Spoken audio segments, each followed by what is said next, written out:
kaixo, ongi etorria, esaten digutenean zenbaki bat arrazionalizatzeko, ez da zenbaki irrazionala arrazionalizatzea, baizik bere izendatzailea arrazionalizatzea. Bakarrik izendatzailea. Adibide bat jarriko dut, baldin badugu bat zati biren erro kuadroa. Zer dugu izendatzailean? Zenbaki irrazional bat. Honek zesan nahi du? Zenbaki hau eta zenbaki hau baliokideak direla. Baina diferentzi batekin, hemen dugu behan irrazional bat eta hemen arrazionala. Hoi da arrazionalizatzea. Eta zergatik egiten da hau? Orain dela 70 urte, 100, 200 urte, ez egon kalkulagailurik. Horren, pentsatu, zatiketak egiterakoan zer gertatzen den. Ni baldin badut, zatiketa hau egin beharra, izango litzateke horrela. Bat zati, bat koma, 41, 42, horrela. Edo, beste hau. Bat koma, 41, 42, hemen bia, zati bi. Zer da erresagoa? Hau egitea edo hau egitea. Ez duzu dudarik, ezta? Hau asko zailagoa da, zatiketa egiteko. Hau, erresagoa. Pentsatu ez duzula kalkulagailurik, da papelean izala egiten. Hau erresagoa. Horregatik egiten dena da arrazionalizatu. Galdera izango litzake, nola lortu dute hemendik honera pasatzea? Egiten da, erantara. Bidertzen dugu. Zenbaki hori bider bat. Ezta? Nik ite moduz bider bat, berdinak gertatzen, ez aldatzen, ezta? Ados horrean, bai. Eta bat, izan daiteke horrela. Bat, zati bat. Horrean ere bai, bai, ezta? Pentsa ezagun horren, bat hori kentzen duela eta jartzen honen berdinean.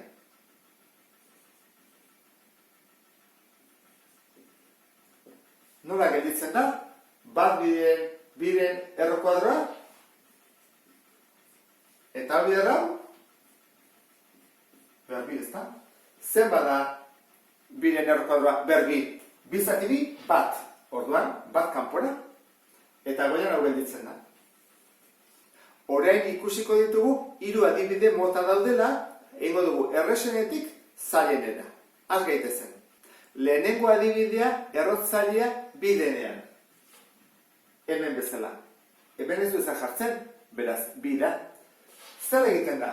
Zerekin bidertu behar da? Bere buruarekin. Oso simplea da. Orduan goian ere, bere buruarekin, 3, den erro kuadroa, zergatik bat izan behar dulakonek, zenbaki hau bider bat, ez aldatzen. Orduan, izaten da horrela, bi bider, 3 erro kuadroa. Eta 3 erro kuadroa bider bere burua, horrela jarriko dugu. Eta hau bat, ikusten baden, ez da? Buru zen dezakegu. Bi zati bi, bat, horren, 3 bat kanpora. Hau izango izateke leheneko adibidea. Simplena, badakigulako zeinekin bidertu behar dugun, bere buruarekin. Baina, bigarren adibideantan ez da hori gertatzen, ze da errotzailea bi baino gehiago denean, handiagoa denean, adibidez bezala, 5. Hori, hobeta pentsatu behar da. Egiten da erantara, bider. Jartzen dugu, errotzaile berdina. Zergatik, bestela ezin delako biderketa egin. Hori ikusi dugu, horan jartzen dugu, 5. Biderketa egin ahal izateko. Eta kentzeko, hau da, zatiketa egiteko zein behar da? Berretzailea eta errotzailea berdina. Zenbat falta zaio 5 izateko? 2. 3 ditugu. 2 falta zaizkio. Horan jarriko dut, 2 falta zaizkiola. Zertarako? Biderketan, 3 eta 2 bat egiten direlako. Berretzaileak, ez da, gogoratu. Eta goian, jarriko dugu berdina. 5 erro, 11 berdi. Horan goikoa simplea da, jartzen dut, kopiatzen dut. 11 berdi jarrezaket edo 21 berdina dela, Eta behar, nola jarri ditudan errotzaileak berdinak, sartzen dut biak berdinean, eta hau ziten dira biderketan batu, ez da? 3 gehi 2, horatu. 3 gehi 2. Hau zen bada. Ja guazen bukatzean ez luzatzeko gehiagin. Hiru gehi bize bada, bost. Horran, hau jarren ordez, jarrezeket bost. Eta bostati bost, bat. Horran, amaikako oso bat ateatzen da kanpore. Eta hola geldituko ditzake. Hau zailagoa da, kalkulatu behar dugulako, hemen ze berretzaile jarri behar dugun. Eta horren, hirugarren adibidea falta zaigu. Hirugarren adibidea agertzen zaigu ditugunean erroketen batuketa edo kenketa. Adibidez hemen zer dugu izendatzailean batuketa bat. Hemen kenketa bat eta kenketa bat. Erroketa hauek kendu behar ditugu. Hortarako ze bide jarraituko dugu? Hau, konjokatua aurkitu behar dugu. Adibidez, honen konjokatua zein da? Hau. Eta honena, hau. Eta gigoratzen zeran, baitugu, batura bider kendu da, nola kalkulatzen gendun? Lehenengua berbi, ken bigarrena berbi. Hoi da erabiliko duguna, ezta? Bider kaldura nabarmen hori. Orduan, hasiko gara lehenengoarekin, bider. Zein da honen konjokatua? Jarriko parentesia. Berdina, ken jarrita. Berdina, ken bi. Eta goian ere, jarri behar dut, hirunerreroa, ken bi. Goikoa, zenbakitzailean dagoena, erresa da, egin behar du horrela, ez? Bider eta bider, boingo dut. Zazpi bider, hiruren erro kuadroan, horrela gaintzen da, eta zazpi bider bi, 14. Ken 14. Eta izendatzailean izaten da, lehenengoa berbi, ken, bigarrena, berbi. Parentese jartzen dut beti, ez azutzeko. Orduan, guazen egitea, goian hau benditzen zaigu, ezin dugu zer egin, eta behan, nola gehitzen da, bi, zati bi, bat, hiruko bat kanpora, edo nebadezu, atatzen zego baita ere, behatziren errokoadroa, hau da, egin ezkero, hau da, hiru, ez da, hiru bidar hiru, behatzi delako. Ken, tamen, bi berbi, lau. Zazpi, zati, hiru, 14. Eta hemen zer egiten dugu? Hiru, ken lau, bat. Baina minus. Ez dugu minus hau. Hola utzi. Hori desagertu egin behar da, bai edo bai. Orduan, nola pasatzen da gora, goiko ikurrak aldatuz. Orduan biak aldatuko ditut. Honi minus jarriko diot, eta honi plus. Eta gelditu bera, kasu honetan, izendatzailerik gabe. Arrazuna izatu dugu, eta garbi utzi dugu. Ez da normalena, baina, bueno, gerta daiteke. Beste honetan, kentzen dut hau, jarriko dut bideo, parentesia, eta hemen ere parentesia. Zein da bere konjokatua? Berdina, baina gehi jarrita. Eta hemen, berdina jarri bat dugu, bat izan behar lako,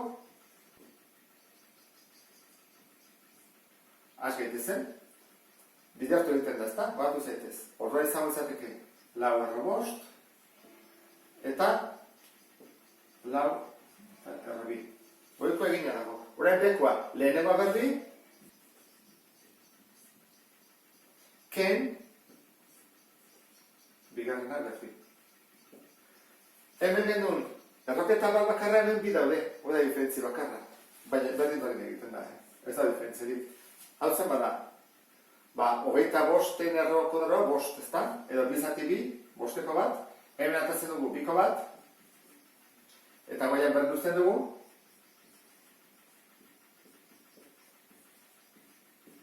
bosten bi, hiru, eta goian horren. Hau ere, amaitu dugu. La plusata zegoen, ez dugu ezer egin behar. Hirugarren ariketa honetan, erroketa honen aurrean, biderketa bat dago. Ikusiko dugu nola egiten, pixka bat zailagoa da, Jarriko dut bider, jarri behar dut, honen konjokatua. Ken dago, horra jarriko dut, gehi.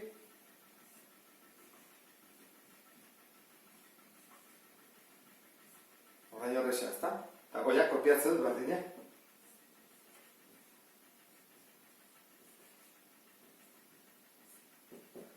Goikoak. Lehenengo, bidertu bat dut bi erro kuadroa, bi erroren kuadroakin, horran gehituko ditzake horrela. Eta, egin barko du baita ere, bidertu dut haunekin, Hiru, bosten erroa, bider, biren erroa.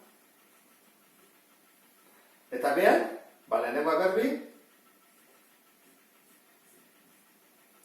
ken, bigarrena, berbi. Ea gogoratzen zira nola egiten dian biderketa hauek.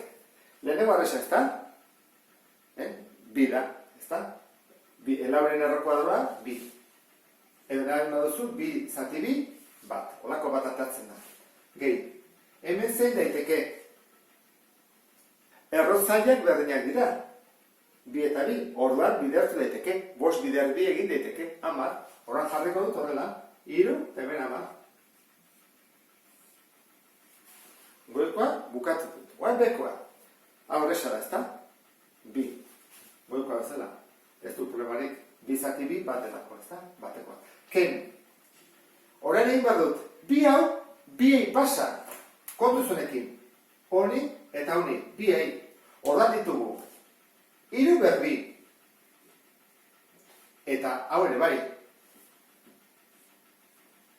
5 berbi. Txukunduko dut. Bukatzeko. Hemen dugu bi. Ken. Hau zen bat da. Bederatzi. Eta hau.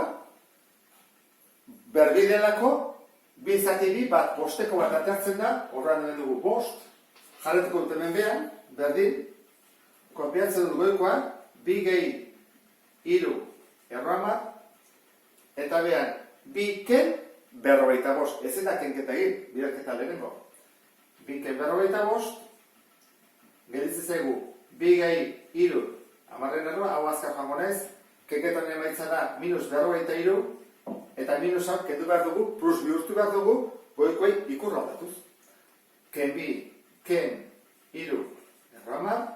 Zati 43. Eta hau izango izateke, emaitza, ez da, arrazionalizatuta. Hemen genuen hasieran, eta lortu dugu arrazionalizatzea. Dudari gabe, lan zailenak izaten dira hauek. Hemen ditugunean, erroketaren aurrean, biderketa bat eta horrela. Ulertu duzulakoan, beste bat arte. Agur?